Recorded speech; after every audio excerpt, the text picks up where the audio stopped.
Hello guys, welcome back again to my channel. Ever wondered why the Igbos are always being discriminated in Nigeria? This video is for you. Sowore came out to blast and to expose every single reason behind why the Igbos are suffering in Nigeria, why the Igbos are always being discriminated in Nigeria. Because he said that there's a memo that was given to the government that they should never allow an Igbo man to be in the position of any political place in Nigeria. Then ask yourself why the government don't want to read Nnamdi Kanu after the court have said that Nnamdi Kanu is free.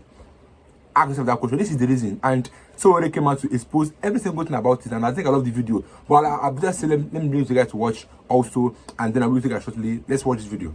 I was reading history in primary school. On every Independence Day, they will make us line up to wait for the military guys who were stealing money. They will not even come. We'll be there, rain, sunshine, we'll be singing, then nobody will show up. But when I got to the university, I had to fight against the same people in history who I was told made Nigeria great. So that's why they quietly removed history. So a lot of people don't care also about history anymore. But you see societies that are great don't mess with history. As much as they're interested in computer science, they're also very interested in where they're coming from. Because that will help you determine where you got it wrong and where you need to get it right. It will also help you to apportion blames, and will help. It's not all history that is good, because the people who also always win write history. Yes. You are never going to get, for instance, the correct history of the Biafran War, because it was mostly written by the guys who won the war. Yeah. So you only have a few people on the side that fought who you can read their history, but you can't find it anymore. In this country, Ken Saro-Wiwa was killed. You know the first thing they did after they killed him? They removed his books from the literature curriculum in the schools in this country. I don't know if they've restored it now. Talking about Biafra. Yes. You had a meeting with Nnamdi Kanu, and that sparked, in fact, New York. Yeah, I think you got arrested after that meeting. People would say, you people are not fighting the same cause. You are fighting to be the president of the country. Yes. He is fighting to divide the country. Yes. People would say, why would you be seen in such a meeting?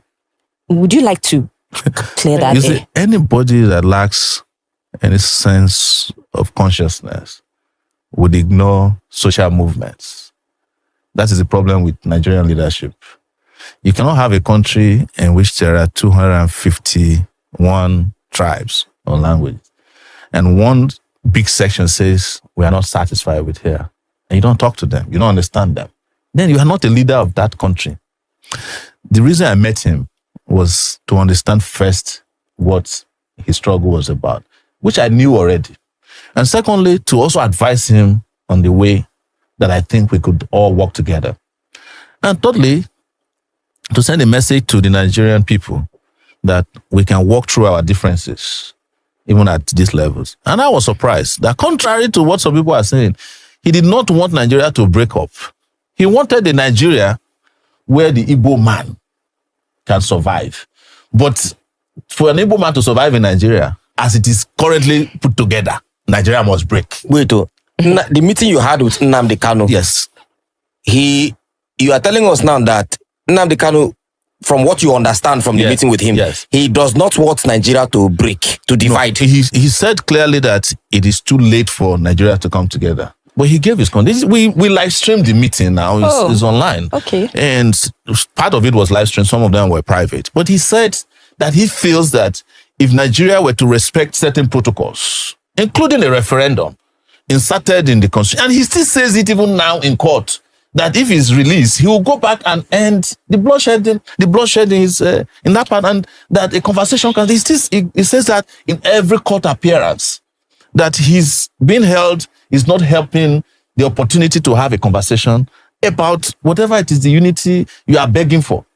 But you see, Nigeria has a problem, and I've always said Nigeria has an Igbo problem, and I'm not saying it to please people who are known as Igbos.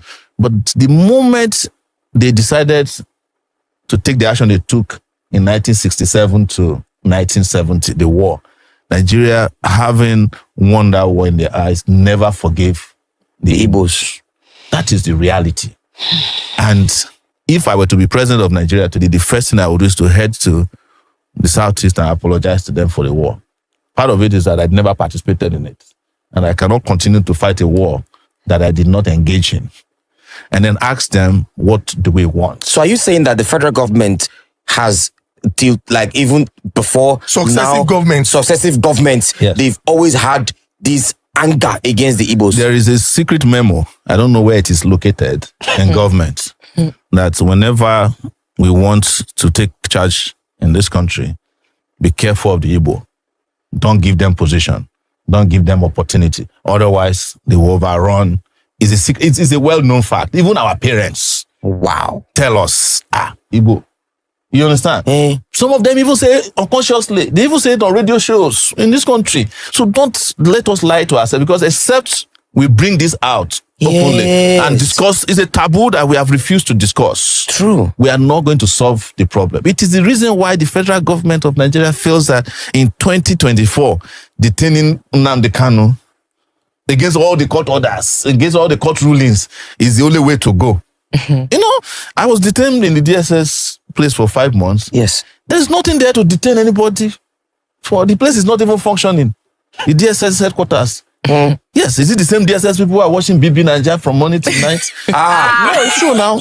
I was there with them for 5 months. I've said this publicly. So all the institutions in this country have broken down. But let's get back to the reality. One thing I've told people is that you are looking at Igbos as the only people who want to secede. But who in this country today has not mentally seceded from Nigeria? Mentally seceded. Who has not left? Except those who are trapped. If anybody in this country is working in a bank and he has 10 million naira and somebody say you can get into Canada, he will leave the next day. I swear. Is that not secession? Is it, what of secession is that you leave a country, you say to that country goodbye, and not do it you again. get to the other country, you bow down, you touch the soil. And then you renounce your citizenship of the country you are coming from. Is that not what they call secession? So if you want to look at the number of people that have seceded in that Japa syndrome, there are more than all the Igbos combined together who are asking to leave. And in the process of keeping Nigeria united, we have let go of more citizens than the country should have. Yes. So you think if they had, because I mean, from the last thing you said now, you say in the process of trying to keep Nigeria united, we have let go of more citizens than we should have. Of course. So if we had allowed for the division or secession of Nigeria, most of our citizens that are outside would not have been outside. No, you see, it is not the secession I'm talking about. Okay, what are you talking about? It is what led to the war that we did not address. Okay. And what happened after the war. Why is it that Nigeria hasn't been able to overcome the Biafran problem? It's because Nigeria never addressed what the Biafrans were asking for before the war. What were they asking for? They were asking for to be treated not as second-class citizens in this country. Don't you know what happened? They called pogrom in this country, where people were slaughtered and their bodies and their heads placed inside the train going down south? Yes, from the north, from the mid, the different parts of the north. Are we ignoring that? So that happened before the war. Before the war, that's what they call pogrom. History. You know, people who were settled, doing well, they were slaughtering them and sending their bodies and their heads inside calabash and sending on trains that was heading east. Were they Easterners? They were Easterners. Why are you asking me? It's there in, go and Google it now. So you expect that will happen, and then there was a war that eviscerated 3 million people. Wow. And when the war was over, you just say, oh, nobody was vanquished, nobody was victorious. And then 3 hours. But you still kept a memo and said, don't trust them. Collect people money, give them 20 pounds. And then you took their properties. So Ojukwu did not get back JAMB until 1992. Now his father's house, that is known as JAMB headquarters here in Ikoyi. It was after he came back from Ivory Coast. It was Babangida, I think, that gave him back the property. So any country that is perpetually carrying out systemic injustice against will lose more citizens than they should have. The reason why countries that are work is because citizens believe in their country. And you cannot force that belief. It has to come through social justice. True. It has to come through economic justice. Why is it that, my children can feel like they're US citizens, even though they were born there? It's because before they let you take them out of the hospital, they must take all their immunity, everything, injections. You cannot put them at home and not go back to the doctor to go and complete it. And when it's time for school, they cannot be out of school for 2 days. And you'll be saying that, no, I want Shakira to go and be selling pure water. He will go to jail. So, and then when it's time for them to go to college, there is loan, there is grants, You are talking far. If you born them in the hospital, you cannot even go home with that child if they've not approved you to go home with the child. Not only that, you cannot even throw your child up in the hospital the way we do it here. Now we just start playing with your child. You can't. You're not allowed to just let your child fly in the air. They say you want to ruin their brain. When we're born, we see happens now. They will put hot water in your ass. They will be murmuring. They will be using hot, a rag to be pushing your head together. In the process, maybe that's where they shift some of our brains. Now why no correct? So it is fundamental that we understand that what makes people feel like citizens is what their country has to offer to them. And then they in turn would offer something back to their country. Sometimes their life. Yeah. And it's the question people ask me, why would you have all this life and come back and be suffering here? I said to them, we are built differently. Some of us, this is how we've designed our convictions. There are some of us that even fight for country we have never been to before. I fight for Palestinians. I fight for South Africans. Why can't I fight for my own people? Nigerians. 200 million people on the largest continent on earth. Still on the election. But wait, before election, before election. No, based on the last thing that he said. Okay. Sorry, my brother. No problem. You said you fight for Palestinians. You fight for South Africans. Yes. Why can't you fight for Nigerians? Yes. I mean, maybe this question should be later end. But let me just bring it up before I forget. Do you ever regret fighting for Nigerians? Because there are some times that you go online, you see some things, and look at the people I'm fighting for. They are busy talking about Cruz. They are busy talking about who is fighting. They are busy talking about whiskey. Some people say Zukwani. Some people now say, Sowore Zukwani. You too rest in Jesus' name. Do you ever regret fighting for these people? No. The only thing people must understand about fighting for people is that it's a thankless job. It's a thankless job. Yeah, if you expect something from it, you'll be very, very disappointed. And that's where the trauma comes from for people who sometimes will just get arrested by police one time and you never hear from them again. Because that period that you have expectation for people to rise and support you, and if they are not there, it traumatizes people a lot. I know what it is. It's really part of reasons why if I hear that somebody is suffering oppression, I intervene in the best possible way I can to get them out. Because it's a very slippery slope. But for me, I don't expect anything from anybody. I don't expect to be paid. I don't expect to be praised. If I was expecting something from people, when I wanted to start Sahara Reporters, I would have been putting pictures of rich people. It's the easiest way to get rich. Just go to their weddings, form magazines, put them there in the best, ask them to bend, and take nice pictures of them. That's not the way to offend people. But I took the route of offensive journalism. And that means you are fighting powerful people. And powerful people are very powerful in such a way that even some of the most reasonable people can be asked by powerful people to work against their own interests. And they will do it more than the people who are oppressing them. And that's what Nigeria has shown us. Some of the people who are most virulent in attacking people who are doing good themselves don't benefit anything. It's called programming. True. They've been programmed. That's their own default position to fight first and foremost the person who's for them, and lastly, if at all, the person who's against them. I keep wondering, why don't they want an woman to be the president of Nigeria? You see, this is the reason. It's not even about anything.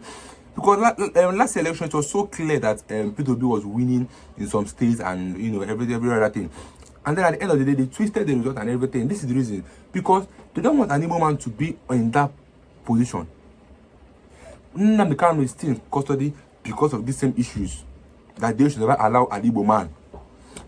And this now shows that the government will never allow Biafra to come and stay. Because they see Igbos as threats. They see Igbos as someone that want to come and take up everything. But Igbos are not like that. Igbos are peaceful people. Igbos have the mind, people in mind. Just look at Peter Obi, example. Peter Obi goes to the north to bless lives. Peter Obi goes to the north to make life more easier for people. In the north, Peter Obi is not a Yoruba. Peter Obi, not going to be in the north, but Peter Obi always goes to the north, to make life more easier for people. But here we are, where we have some leaders that don't care about any single human being in Nigeria. They don't care about their own tribe. Talk more of caring for the Igbos. And then tomorrow, you ask yourself, why is that the Igbos are always on their own? Because the report that happened on October 1st and August 1st, Igbos did not join that protest because anything the Igbos does in this country, they will tell me that the Igbos want to destroy Nigeria because of that memo they've gotten, or that ideology that they have, that Igbos are the problem of Nigeria. So anything they see the Igbos doing, they will blame the Igbos, that Igbos are among those that are fighting Nigeria, that Igbos want to split Nigeria. Because that inside protest, I can't forget that inside protest that happened. We all know inside protest that happened last year.